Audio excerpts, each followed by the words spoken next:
Hello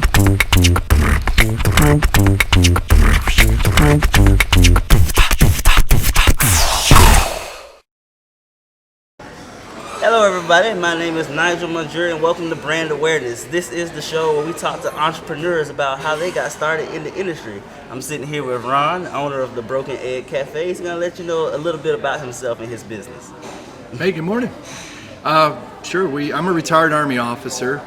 We've then lived in Auburn twice over my Army career for graduate schools, and just really fell in love with this place. Auburn Opelika community is amazing, and always wanted to come back. And since we lived here the last time, I put 3 daughters through Auburn University, and it was our dream to come back here and make a difference. And so about 8 years ago, we moved back to Auburn.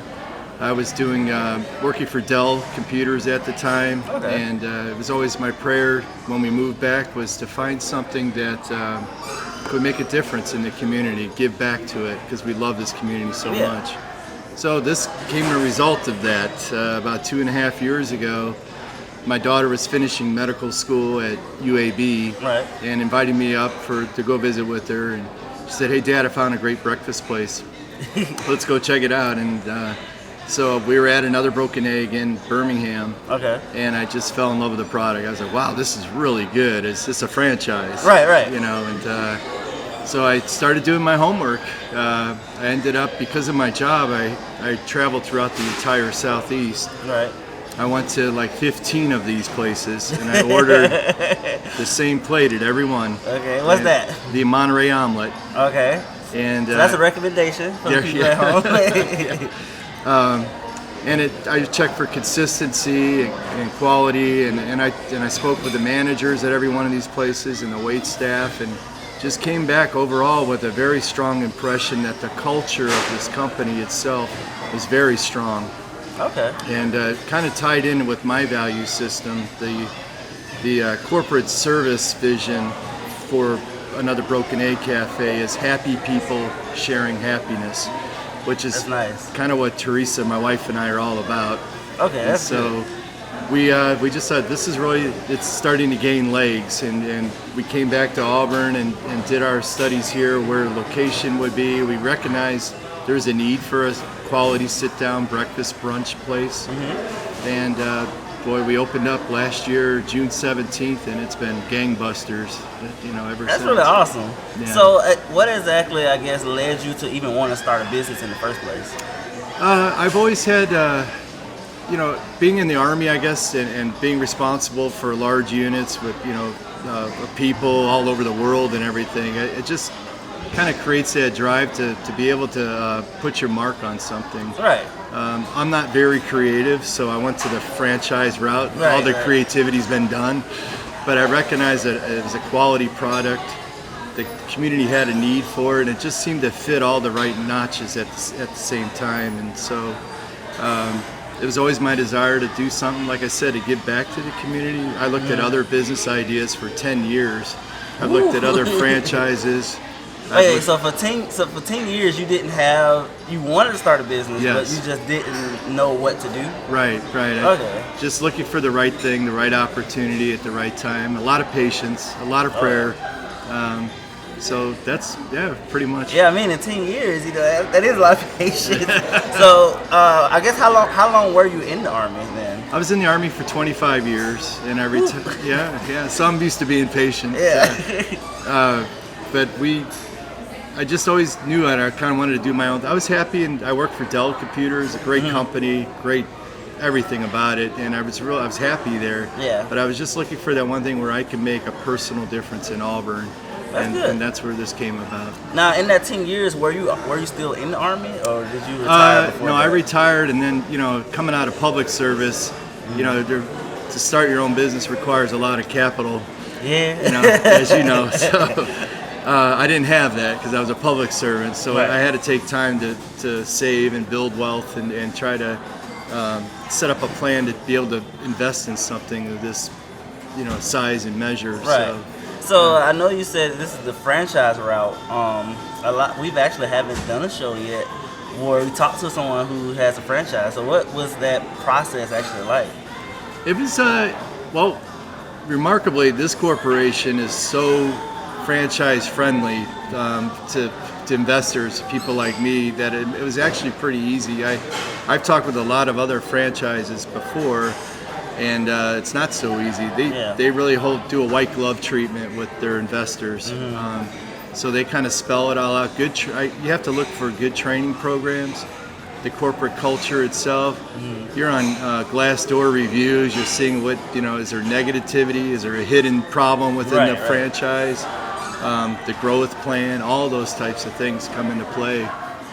Building your business plan. So what is it? I guess what would you say the difference is between owning a franchise and owning a startup from the beginning? I'd say I like the franchise route because the standards are already set. So everything is the training standards are already built in. You already understand the pay scales, the wages, and training's probably the most important thing because I didn't have anything to do with restaurants before. Right. So I went down to Destin and I spent 6 weeks working in a restaurant. I did every job. Wow. Prep, saute, grill, took the trash out. Wow. And did every job in the restaurant to learn it. Okay, now, I was about to say that. Did you purposely get that job to learn how to run the restaurant? That's part of their training program for owners. Oh, okay, yeah. Yeah, you'll go through quite an extensive amount of understanding what every position looks like and why it's there and the function of it. That's really cool. Yeah. So. Because I see a lot of owners who do have franchises. Some of them seem very disconnected from the business, like they don't really know what's going on. I hear that from a lot of employees all the time. So it's really cool that they would do something like that and kind of put you in the midst of it all. Yeah, they have other owners that take you under your wing and mentor you. And I have good friends in Huntsville and Pensacola and out in Louisiana. I visited all these couples and asked them, what does right look like? Why did they do it? What's their passion? And we're all very similar driven, that we want to put something that's built around kind of like who we are as people. Right. The happy part and sharing joy and wanting to, make an experience, a hospitality experience. When people come in here, they walk away like, man, that was really nice. I had a nice morning. That type of thing. Yeah. And so you said, coming out of Army, you didn't have much startup money. So what was it like, I guess, grinding for the startup money to get to this point? So, for example, like how much did it take for you to start a franchise, and how much time did it take to kind of accumulate that wealth? There, depending on, like, for a full service restaurant like this, a lot of the startups you're looking at, a debt of going in at least $1 million right off the bat. Yeah. And so there's other great franchises out there that are a lot less money. One here in town that's a great franchise that started here. They're a lot less,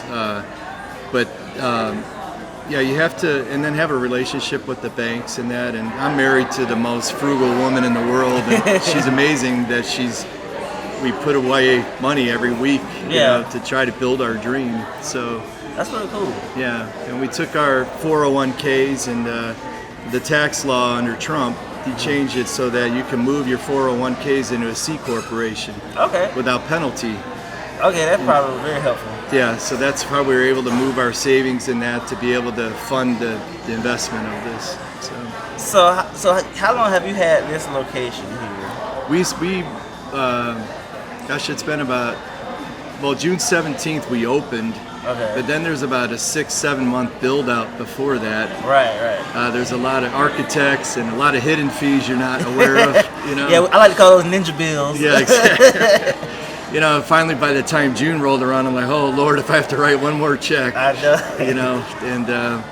But then when we open, it's just the response from the community's been overwhelming. That's cool. Yeah. Especially like the timing of using your 401ks and everything like that, having the laws change in your favor. Yeah.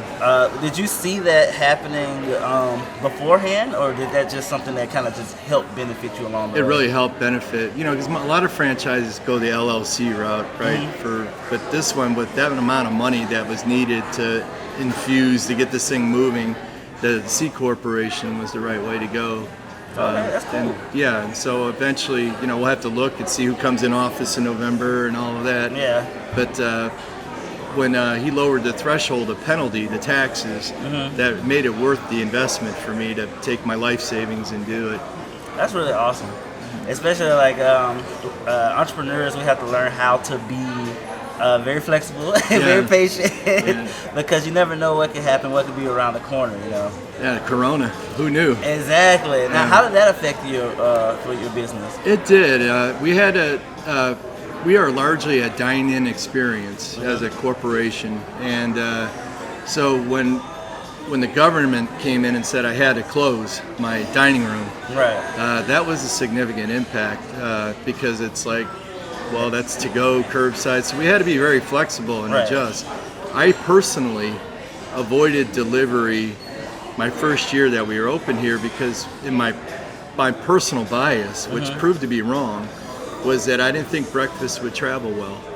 And so I was just very reluctant. I wanted to focus on picture perfect quality food in the four walls. Well, that forced me to change that paradigm. And we had to go do that. Now we're probably doing $2,000 a week in delivery. That's pretty good. Yeah, easily. And thankfully, the product has been good, and people still want to order waffles for breakfast and have them delivered. So I'm really grateful for that. Now I guess it's really crazy because now I guess looking back on that, it was like, I don't think breakfast will travel well, and now it's doing so well. It kind of makes you think about like all the possibilities you missed out on ahead of time. What other biases I've had in my head? Because you want to be wise and listen to, be open-minded about things. And the market will definitely tell you what's going on. Yeah, absolutely. Yeah. So we've since done that, and we're operating right now with half of my tables are gone, as you can see, but we're operating probably about 65% of what we did when we were fully open. So to me, that means that we're a lot more efficient now, and the people still want to eat. So this episode of Brand Awareness is brought to you by another Broken Egg Cafe. Make sure you guys stop by 2311 Bent Creek Road for the #1 breakfast spot in Auburn, Alabama. They are currently open between the hours of 7 a.m. and 2 p.m. for both dine-in and delivery. Now, without further ado, let's hop back in. We're on the part of the interview where we talk about what type of struggles would you say you've had when opening this business here? Not knowing what you don't know. It's a big gap, right? We try to plan. I'm very meticulous. My amazing wife is very thorough, building a business case, trying to account for every possibility, talking to other owners, like, what am I missing? What does linen cost? All of these things. I think that's the biggest challenge, is just go in, give yourself patience and time to really do your homework. And then location is everything. Yes. It's a lot of it. You guys have a really good one too. We do. You're right on the interstate exit. Yep. So that's largely my wife. She just had this feeling that this place is growing. They're building, as you can see, all up and down here. Yes. And construction never stops here. No, it doesn't. Yeah. So what type of profession does your wife do? Well, she was a teacher for years. She stayed at home when we were young, because I was deployed when the children were young. So she was a stay-at-home mom for about 13 years. And then when I met her, she was in the banking business. And then took a break, and then she went into teaching. So having a banker in the corner, though, that has to be very valuable. Yep. So being an educator, and she just retired this year, so she's joining me full time now as we're looking to expand and open another restaurant. Oh, wow, really? Yeah, we'd like to do 2 more. Okay. So, do you know where you're kind of looking at doing that? We're looking everywhere right now. So. Okay. Are you just going to stay in Alabama, or are you thinking about that? Would be ideal, but there's opportunities in Georgia too, and so we'll see. Now, what type of struggles can you foresee if possibly you have to open up a restaurant in a whole other state? I think just logistics. The biggest thing with owners is not being there. And then obviously you want to hire the very best people you can that have a work ethic and an honor system and trust. And I have that here. I'm very grateful. My managers here are just top of the line. They're committed, loyal, They love what we do. Their employees, they take care of them. All the things you can ask for, right? So I got to replicate that in the next location. I know with myself, it's kind of nerve-wracking whenever I have to leave my store. I'm like, okay, I hope everything is going according to the plan. Especially like I told you earlier, it's a video game cafe. Yeah. So it's only so much that can really go wrong, but I still find myself kind of trying to micromanage things. Do you ever struggle with micromanagement? I do. I'm a very detailed kind of person, so I really try to make a conscious effort to step back. If I come into a meeting with the employees, they're all looking at you because you're the owner, and it's like, well, the GM, so we have a little bit of that. I think one of the things the biggest thing I didn't expect was when we opened, I had no idea of how overwhelmed you can be as a restaurant. You train your staff. They were trained for 2 weeks before they came in, but the demand was so high that the kitchen, God bless them, you can't keep up. Yeah. It's a lot of restaurants have a peak breakfast and then it dies down. This restaurant just goes like this. Oh no. Every single day, 7 days a week. Right. And so the staff, in the kitchen especially, and they're awesome professionals, they got to get their kitchen laid. They're not taking a break. It's going. They're making 300 omelets in a day. Ooh. That is crazy. Yeah, that was one thing that caught me off guard. I didn't expect that level of people wanting to show up. I thought it'd be a soft opening as a soft opening. Right. No, there was no soft opening. Oh yeah, man, it's something about this town though when it comes to business openings. Soft openings are never easy here. I've seen that time and time again. Every time someone's like, all right, we're gonna do something simple, something small, they'll cut the menu down to like 10%, and there'll be like 300 people out the door. Yeah. I just saw how they just did that. It's a restaurant that's just opened here. Panda Express just opened in Targettown. Yeah. And lo and behold, they did a soft opening, and there's cars lined up all the way down the interstate. Yeah. So, I guess when you first opened, and you had, like you said, you had your soft opening, then you realized that this thing is kind of bigger than you expected. What type of adjustments did you find yourself making? We were throwing everything we could at it to try to, I didn't want to lose my core values. So I knew that, so really the problem was demand. The demand was very high, and our ability to meet that demand wasn't there. It takes training, repetition, and time. Right. So it was just trying to pray for grace. Right. And then having and letting the people know that they're not failing. Because we had some turnover in the kitchen because you come in and you just feel like you're getting killed. Yeah. And they're like, I can't do this. I'll go to another restaurant where I can take a break. Exactly. So we had to work a lot on that. Then we focused on the front of house, making it a good experience. All the staff out here treat you like family. Oh yeah. You have a really good staff team here too. Exactly. Yeah, very grateful for that. And so we just kept our eye on the ball. Didn't want to lose that. And now, like I said, we have half the tables. We're doing 65-70% of what we did with half the tables. That's crazy. So the efficiency is there. The kitchen's much better. And then, of course, the front of house experience, I hope, is top notch. Oh, yeah, definitely. One thing I do find that when people come to a place of business like this, and it's going, I think that's actually kind of helpful for like a kitchen staff, because once they outgrow being here, then they'll be able to pretty much survive anywhere. Right, yeah. And it's really cool that you kind of you're able to provide that to the community, because like a lot of we live in a college town, for example, so people are going to come in, they're going to college, they need a job to kind of get them through. And just providing them these skills that's going to stay with them for the rest of their lives is truly amazing for you to be doing that. Absolutely. Jeremy, our front of house manager, talks about it all the time. You're learning a life skill here, whether you realize it or not. Right. That what you pick up here will carry you in any situation. Whatever you blossom into, when you get your degree and go on and all that, that this experience will count for you, That's pretty cool. I think he's right. Now I'm really curious about what is it like working with your wife? Have you worked with her before here, or is this a brand new experience for you? It's new and it's amazing. I mean, it's awesome. We've been married 32 years. Oh, congratulations! And I can't get enough of being around her. You know, we spent many of our the first 25 years of our marriage. I've been deployed and gone a lot. So this is like. We wake up, we start talking in business, and we realize what we have to get done, and we spend the night before we go to bed. Okay, we got all this done. We're excited. It's awesome. That's pretty cool because I'm working with my wife right now, and so we've been our business has been going for about 2.5 years now. Yeah. And it's very a different experience altogether, and I love it. There's no one else I'd rather work with. You know, I mean, I'm really grateful that she's really taken an interest in this. So. That's cool. Yeah. So, what type of advice would you give to up and coming entrepreneurs who may want to start a business or may want to get into franchises? I think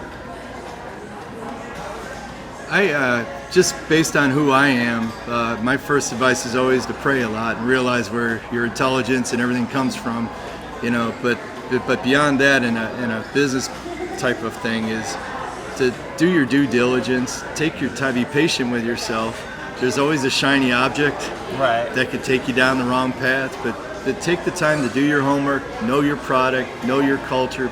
Take the time to build a business case. I've seen business cases from other other owners here, and I mean, I was like, oh, I kind of went overboard. Right. But I feel comfortable that there wasn't anything. The only thing I didn't expect was that big of a demand. Right. So everything else I kind of saw coming, and that's just a result of doing a lot of homework, and then talking to these restaurant owners in both towns are amazing, and they'll share anything with you. Oh yeah. You know, they'll sit down and say, "Hey man, did you think of this?" No, I didn't. And I've got great mentors in this town that have sat me down and said, I know you're new to this, but here's some things you don't really think about. Right. Take the time to do that and come and see, because everybody wants to pass it on. That's pretty cool. I was actually just wondering about. Since we are in a college town, what has the summer vacations and the school semesters, how has that affected business for you? It's been steady state. So we're doing less than last year at this time because we were brand new and everybody was coming. But I suspect the nice thing about this town is it's not our clientele aren't college students.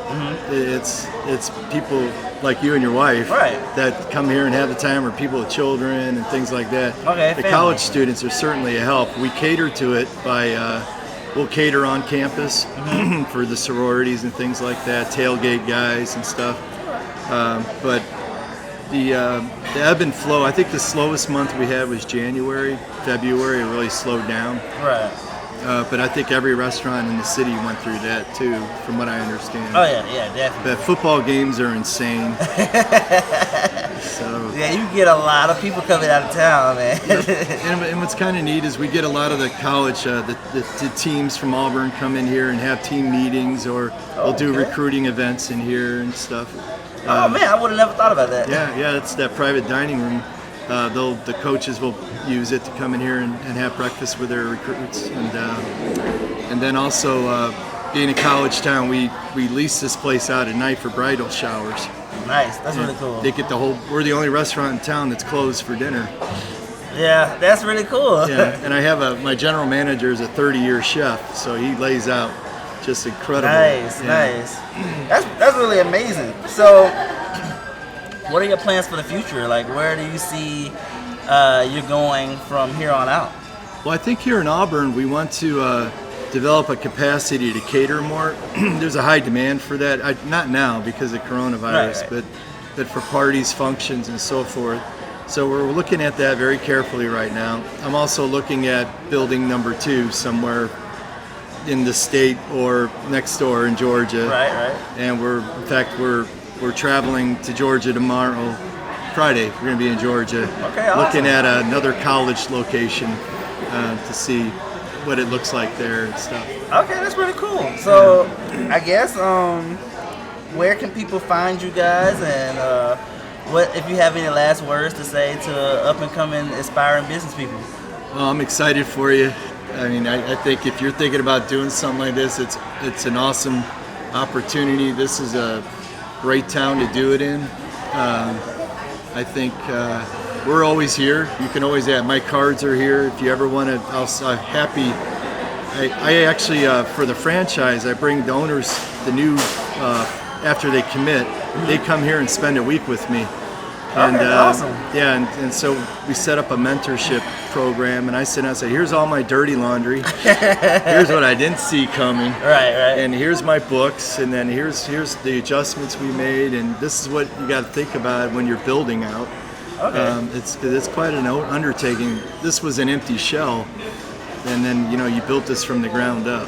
Okay, that's pretty awesome. Yeah, but I'm here for you. Teresa and I are here for you. Anything we can do to bless you and to help you be successful, that's what we want to do. That's pretty awesome. We appreciate you, Ryan, for coming on the show. Yeah, thank you. Thanks a lot.